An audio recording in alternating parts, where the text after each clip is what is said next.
ನಾನು ಒಂದು ಪ್ರಯೋಗ ಮಾಡ್ತಿದ್ದೀನಿ. ಈ ಪ್ರಯೋಗದ ಹೆಸರು ನಾಣ್ಯದ ಮೇಲಿನ ನೀರಿನ ಹನಿಗಳು. ನಾಣ್ಯವನ್ನು ಸಮದಟ್ಟವಾದ ಮೇಲ್ಮೈಗೆ ಇಟ್ಟಿದ್ದೇನೆ. ಡ್ರಾಪರ್ ಬಳಸಿ ಒಂದೊಂದು ನೀರಿನ ಹನಿಗಳನ್ನು ಹಾಕುತ್ತೇನೆ.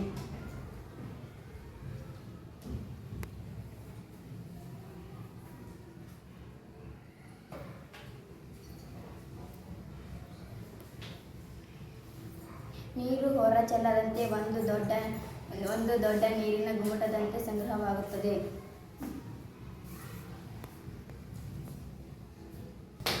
ಈಗ ಸಾಬೂನು ನೀರಿನಿಂದ ಮಾಡಿದಾಗ ಅತಿ ಕಡಿಮೆ ಹನಿಗಳು ಮಾತ್ರ ಇರುತ್ತವೆ.